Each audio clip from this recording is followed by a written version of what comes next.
Bonjour, bienvenue sur DDH TV, la télévision de la dignité des droits humains, de la citoyenneté et de la cohésion sociale. DDH TV est une initiative dédiée à la société civile ivoirienne et africaine, en particulier aux institutions nationales et internationales qui ont un fort ancrage avec les droits humains. 2025, année électorale en Côte d'Ivoire. Quand on reflète l'histoire de la Côte d'Ivoire, depuis des décennies, les élections ont toujours rimé avec la violence et leur cortège de morts, de destruction de biens publics et privés.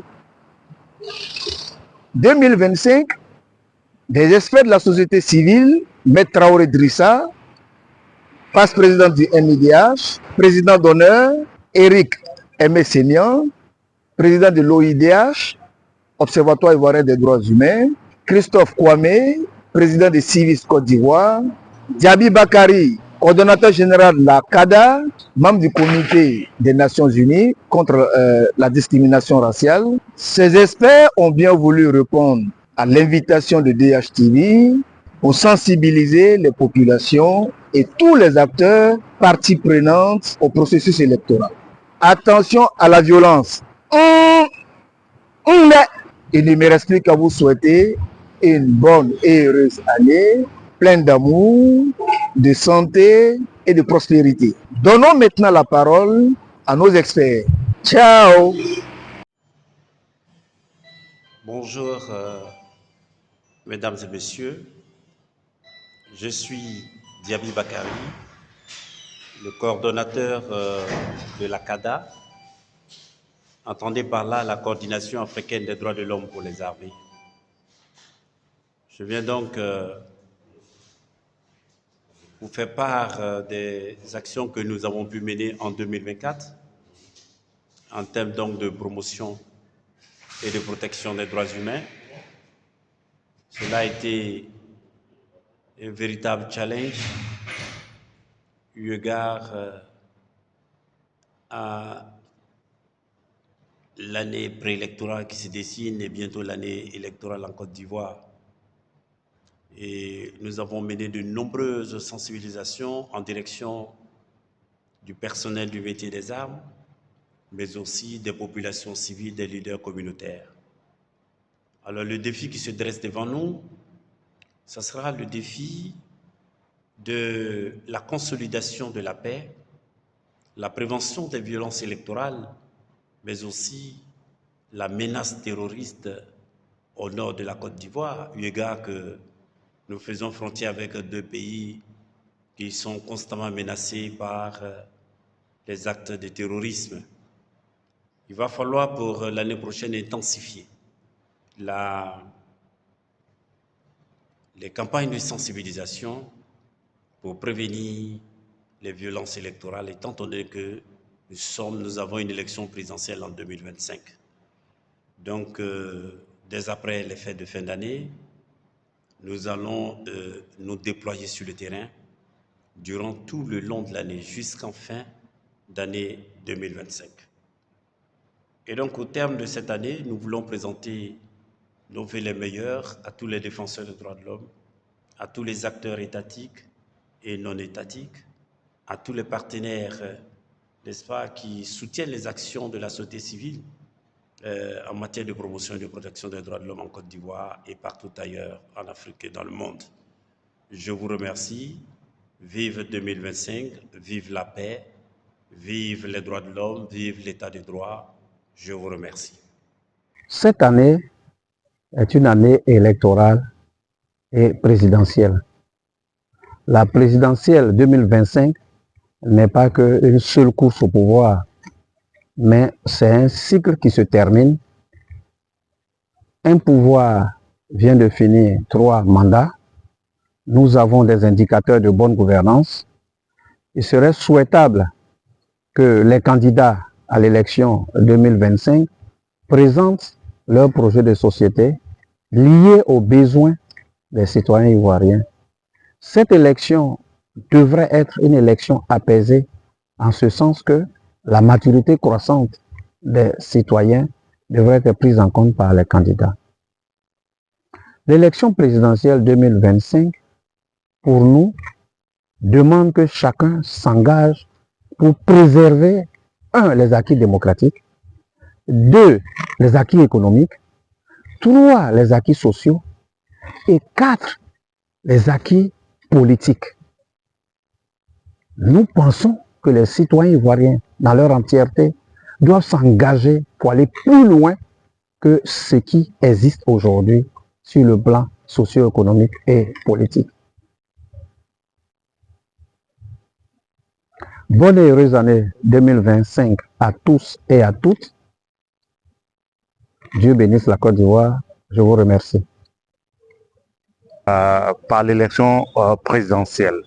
Nous savons qu'il s'agit d'un moment important, d'un moment que les Ivoiriens attendent généralement avec inquiétude. Mais nous espérons que pour cette élection qui va arriver, les Ivoiriens vont se mobiliser pour que la participation soit effective et soit grande. Mais surtout, nous espérons que tout cela se passe dans la discipline pour ne pas que la cohésion sociale puisse être touchée.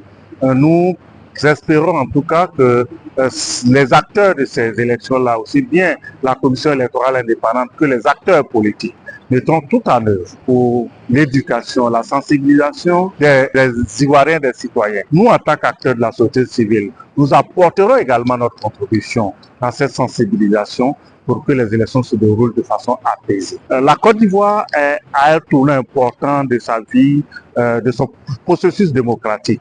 Et cette élection doit marquer la majorité, doit marquer le fait que la Côte d'Ivoire est devenue majeure dans l'organisation des élections. On l'a vu au Sénégal, les élections sont déroulées sans heurts, sans tout cas ça grand dommage, et les résultats ont été acceptés par tous. Nous invitons nos acteurs politiques à s'engager dès maintenant à la sensibilisation de leurs militants, à la sensibilisation des populations.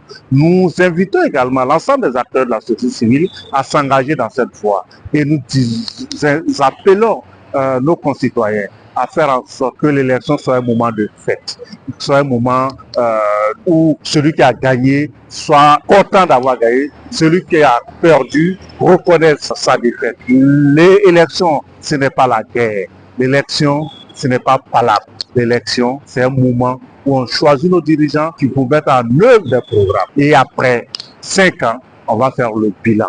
Si on n'est pas satisfait, on change. Si on est satisfait, on peut continuer. Donc c'est cela notre message aujourd'hui. Ivoiriens, Ivoiriennes, l'année 2025 nous regarde, protégeons notre pays, faisons en sorte que notre pays soit cité en exemple, comme ça a été le cas pour la Coupe d'Afrique des Nations, comme ça a été également le cas pour Zénab, pour le record Guinness. L'élection aussi de 2025, octobre 2025 doit également être un exemple. Le monde doit nous applaudir, le monde doit nous appuyer, le monde doit nous regarder avec grand intérêt. Pour 2025, qui constitue un grand challenge, nous allons à des élections. L'OIDH s'interroge, dans quelles élections allons-nous? Sur la forme, nous sommes au regret de constater que les Ivoiriens ne commencent dans leur grand ensemble à parler d'élections que lorsque les élections approchent. Nous sommes désolés, des élections, ça se prépare, c'est-à-dire un processus électoral réussi sera la preuve des efforts qui auront été faits entre 2 cycles électoraux, c'est-à-dire sur les 5 dernières années. Avec quelle Côte d'Ivoire nous allons aux élections? Nous allons aux élections avec des tensions politiques, des rancœurs, des questions d'impunité et surtout avec le défi de la cohésion sociale que nous avons identifié jusque-là. Pour nous, il y a des points préalables à faire. L'élection normalement devrait être une fois de célébration et je veux dire d'évaluation de notre maturité démocratique. Est-ce que nous avons évolué en fait concernant les questions de politique? Rappelez-vous qu'entre 1995 et 2020, nous avons connu une pente ascendante avec une gradation mortuaire autour des élections. Avant, on brûlait des bâtiments, maintenant on s'entretue. Au cours des élections de 2020, sur la crise du 3e mandat, on a eu officiellement 85 morts et plus de 150 blessés, selon les chiffres officiels. Et sinon, nous, on en a dénombré plus. Est-ce que nous voulons faire bis repetita? Parce que finalement, l'environnement est le même. Les mêmes acteurs politiques et avec les mêmes contre-valeurs qui circulent, avec la désinformation qui prend du terrain et surtout avec des contentieux qui ne sont pas réglés. Nous demandons simplement qu'avant d'aller aux élections, des efforts concernant la cohésion sociale et le rapprochement des populations soient faits. Des efforts concernant l'éducation civique des citoyens soient faits. Et en le disant, je veux m'adresser aux Ivoiriens. L'essentiel de la République ne se trouve pas forcément dans l'activité des partis politiques. Les partis politiques ne demeurent pas moins des groupements privés. Ça, il faut le savoir. La vérité ne vient pas forcément des partis politiques, quand bien même vous êtes membre de ces partis politiques. Les partis politiques doivent être disciplinés par les populations. Il faut bien comprendre que les partis politiques ont des fonctions constitutionnelles.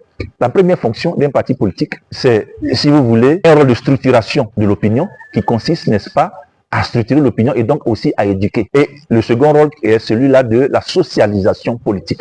Mais si les partis politiques, qu'ils soient du pouvoir ou de l'opposition, ont au fil des ans failli à leur mission, il appartient aux citoyens eux-mêmes d'apprendre à discipliner les partis politiques. Pour ne pas répondre à n'importe quel mot d'ordre qui provient, n'est-ce pas, des états d'âme d'un leader politique. Non. Être éduqué signifie savoir ce qui est bon pour la République, savoir ce qui est bon pour l'État.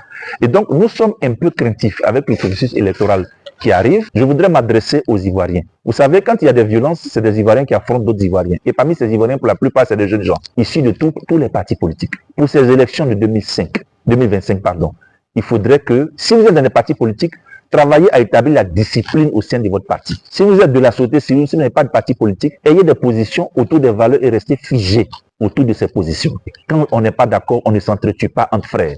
Ce n'est pas parce qu'un leader politique n'est pas content que ça veut dire qu'il a forcément raison. Ce n'est pas parce qu'un leader politique appelle à descendre dans les rues et à casser ou bien à interdire tel accès, à barrer des routes, à ériger des barricades, que ça veut dire que c'est forcément ce qu'il y a de mieux à faire. Nous avons encore 9 mois avant d'aller à ces élections.